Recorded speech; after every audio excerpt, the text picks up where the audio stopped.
So this week's video was supposed to be a tour of this bad boy around here, but I didn't manage to finish the sketchbook in time, so instead I figured I would do a chilled, aesthetic kind of vlog for today where I take you along while I work, because at the moment peaceful little slices of life are what I'm in the mood for. Maybe some of you out there are feeling like that sort of content right now, so that's what's going to happen today.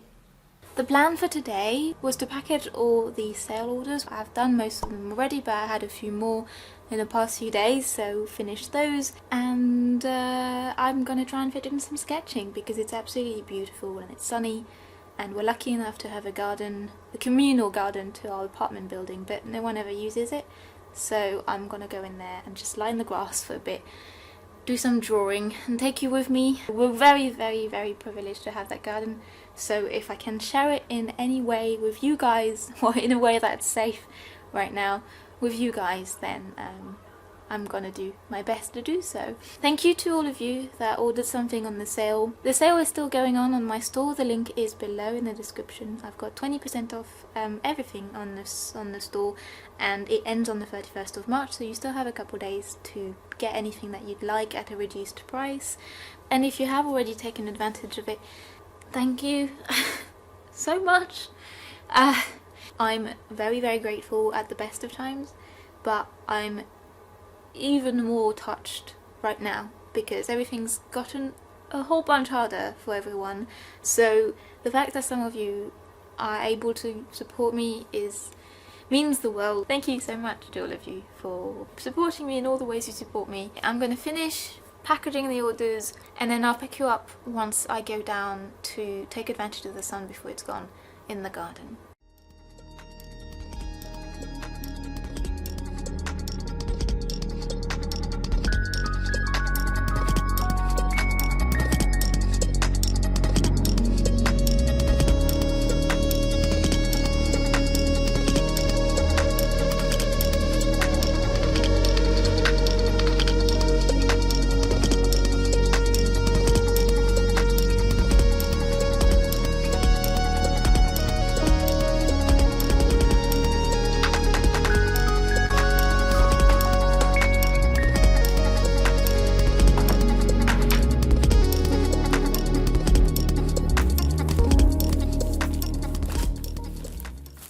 Each order that's put through on my shop gets a little handwritten note. I wasn't able to do a full message for everyone for this particular sale because there were a lot of orders, so I just printed out a little thank you note and I signed it by hand and also wrote the name of the person who put the order through. That way everyone knows that, you know, I take personal attention for every order. It's not just an automated system, and everyone can have a little bit of something personal in their order.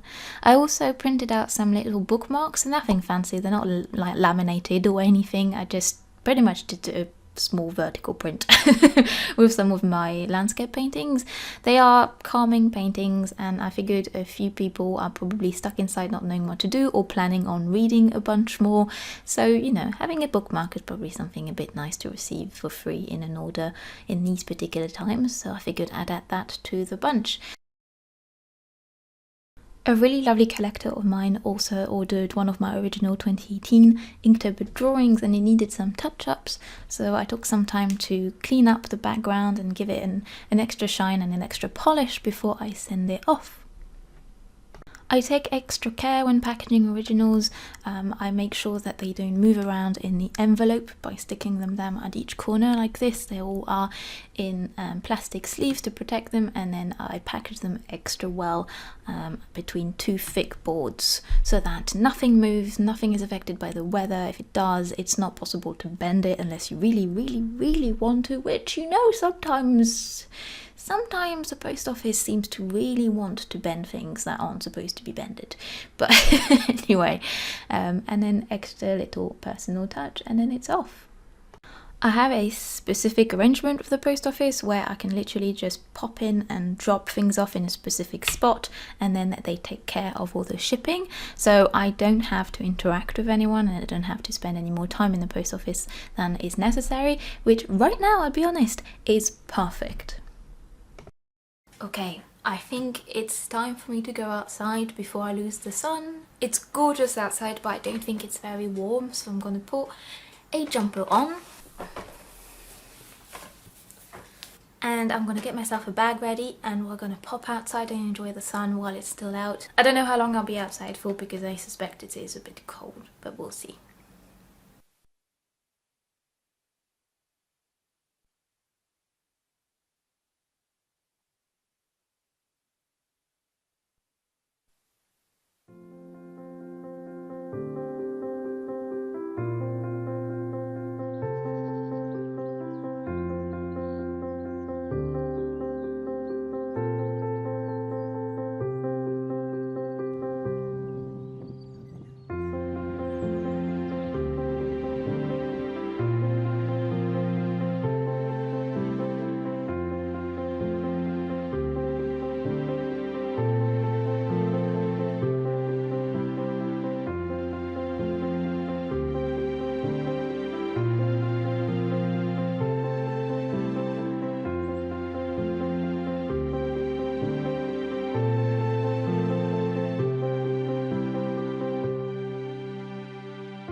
So I indeed didn't end up staying very long in the garden because it was indeed quite cold. So I think I spent about half an hour out there. I did start a sketch that I really like that I'll be finishing later on in this video.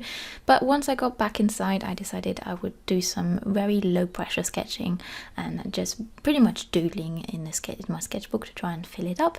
And so I just set myself up in the kitchen because the sun was still streaming in and just enjoyed some very, very relaxed sketching time.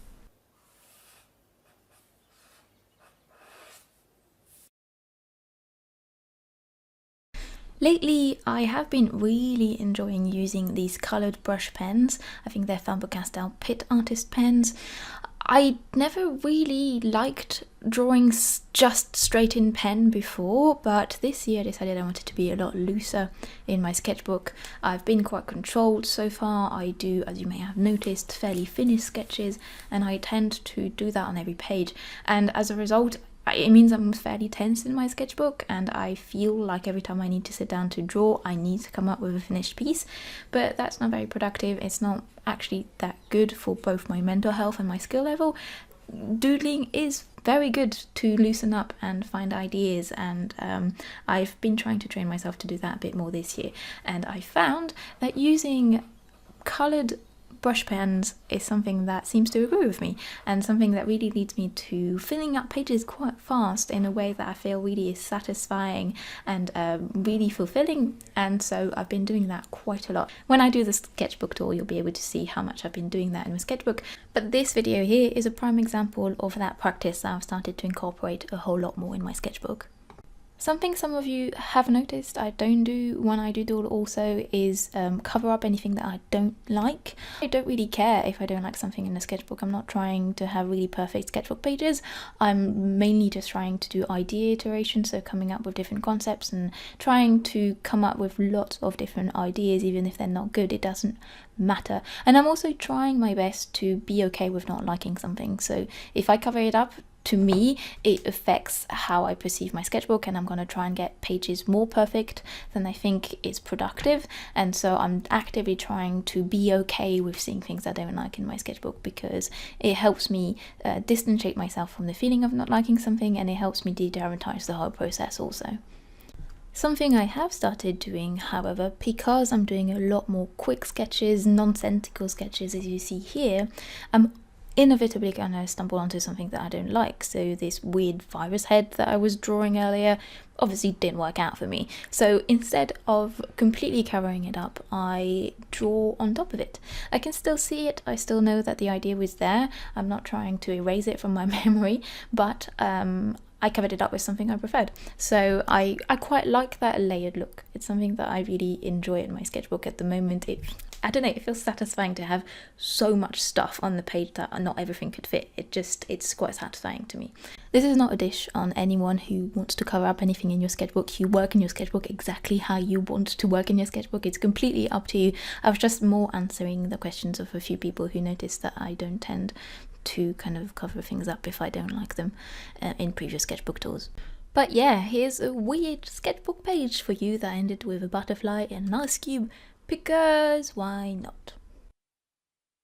And then once the sun was gone in the kitchen, I decided to go back to my office and finish the sketch I started earlier in the garden. I didn't realise until I finished this sketch just how topical it was, and I was talking about it with my boyfriend, and he rightly said that it would be unreasonable for me to expect the current climate not to affect the art I create, especially considering how kind of introspective the kind of art I create is.